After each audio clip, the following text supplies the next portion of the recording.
My name is Jessica. I am 25 years old, and I live in a small town in Italy with my parents. Our town is quiet and peaceful. The streets are narrow and old with beautiful buildings all around. I like my town, and the people here are kind and friendly. But deep inside, I always dream of something bigger. I want to see the world outside my town. I want to learn new things and meet new people. My biggest dream is to study English in New York City. At home, I go to a small school where I study English. My teacher says I am very good at it and tells me I should try to study in another country. When she said that, I felt very happy. I started to think more about New York City, a huge city full of life and energy. I imagined walking in busy streets, learning English in a real classroom, and speaking it every day with many people. One day, a woman came to our town. She looked confident and spoke about a school in New York City where students learn English very quickly. She showed me pictures of the school and happy students. She said I could study there too and offered to help me with the papers. I felt excited because this was my chance to follow my dream. The woman gave me some forms and asked for money to take care of the school registration. I trusted her because she seemed kind and professional. When I told my parents about the plan, they were worried. My father said New York was a dangerous place and that I didn't know anyone there. My mother asked if I really trusted the woman. They wanted me to be careful, but I was determined. I told them this was my dream, and I wanted to learn and grow. Even though they did not agree, I did not change my mind. I began to prepare for my trip.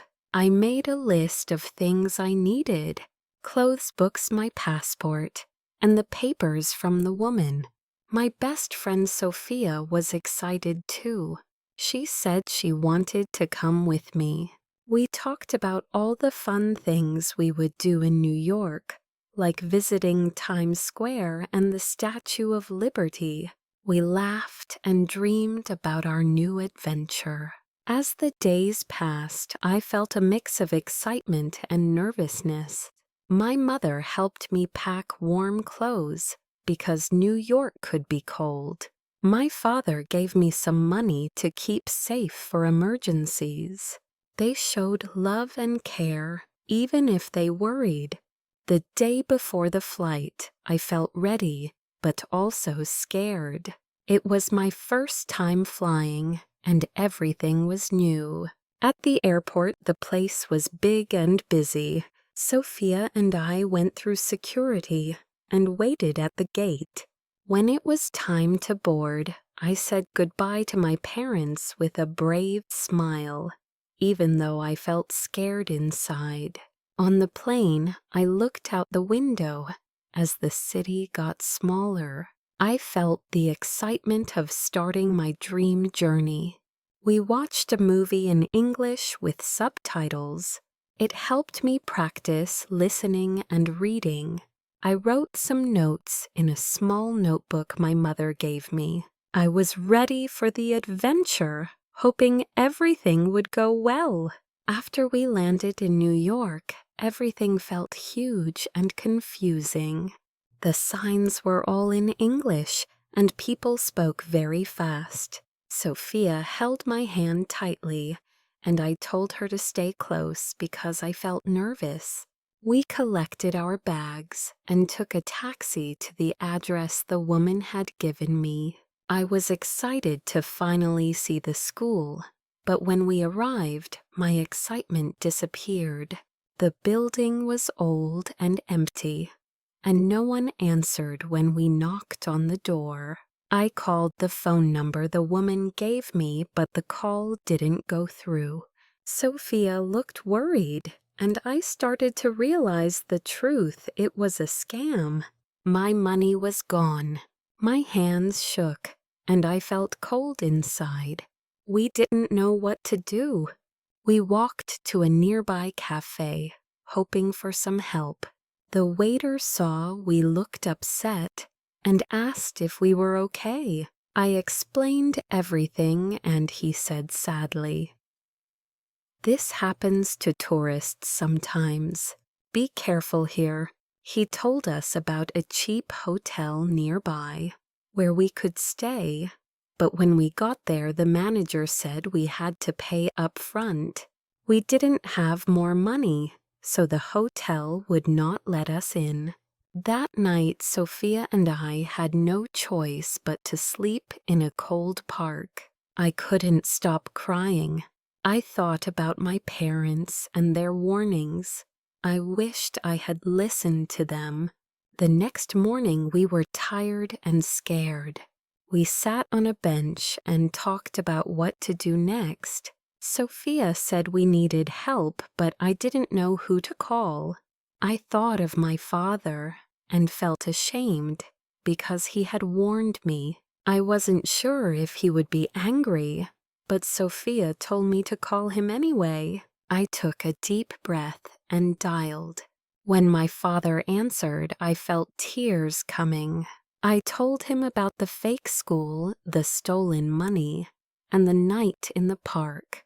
He listened quietly, and after a pause, he asked why I didn't listen to his warnings. His words hurt, but I knew he was right.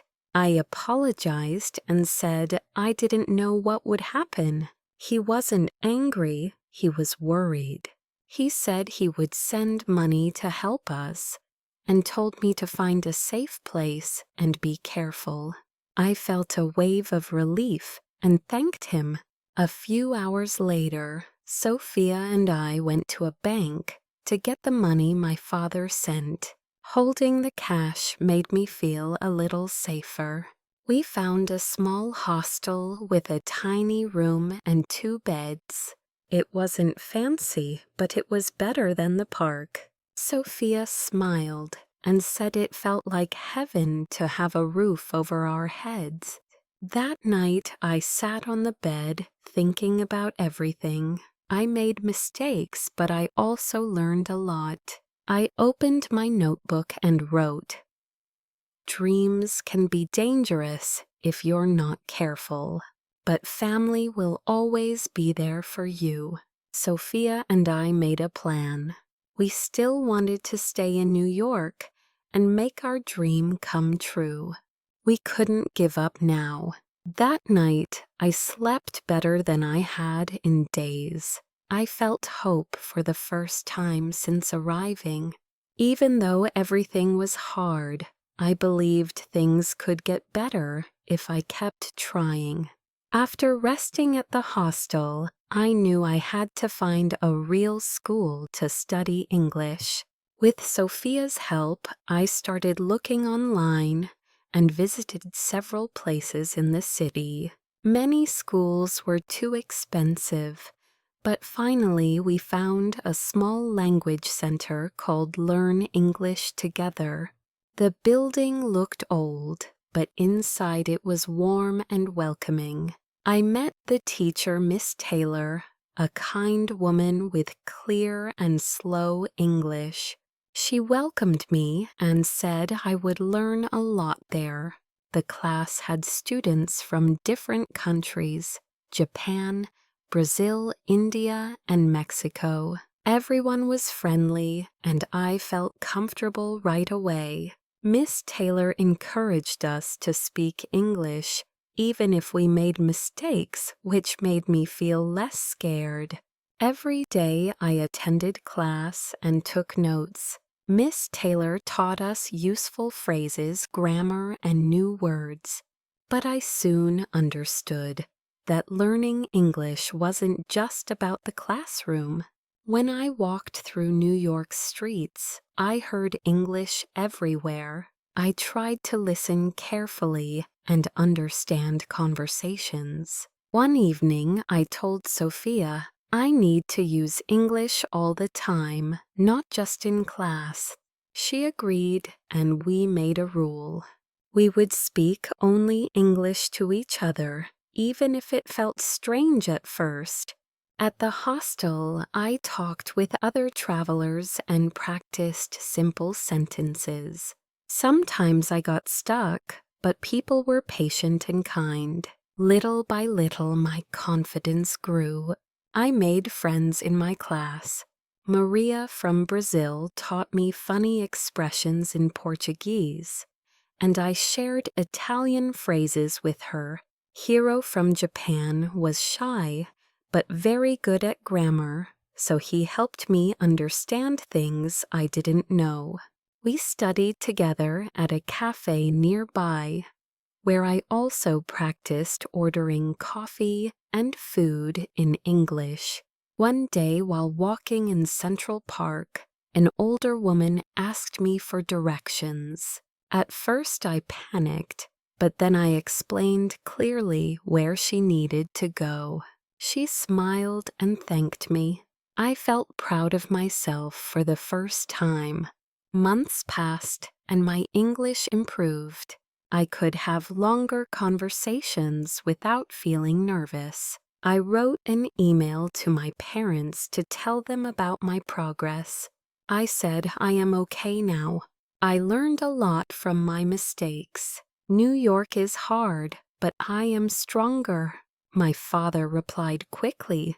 He said he was proud of me, and his words meant a lot to me. One evening, I walked alone through the bright, busy streets of the city. I thought about everything since I arrived, the scam, the struggles, and the lessons. I smiled and whispered, "This is just the beginning."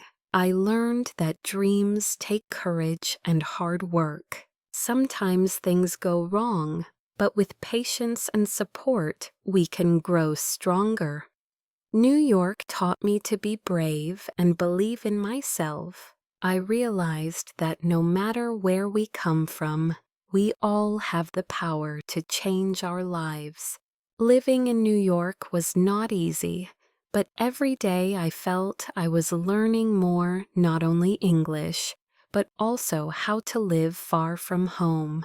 I discovered that the city was full of opportunities, but it could also be difficult and sometimes lonely. I had to be careful and smart about the choices I made. The lessons I learned from the scam and my parents' worries stayed with me, reminding me to trust my heart, but also use my mind. One of the most important things I found was the kindness of strangers. People in the city helped me in many ways. For example, when Sophia and I were lost or confused, some friendly people gave us directions or advice. At the language center, my classmates shared their stories and dreams. We all wanted to improve and find better lives. We supported each other, laughed at mistakes, and celebrated small victories. This made me feel I was not alone, even though I was far from my family. I also learned how important it was to be patient with myself. Speaking English was hard at first, and sometimes I felt embarrassed when I made mistakes.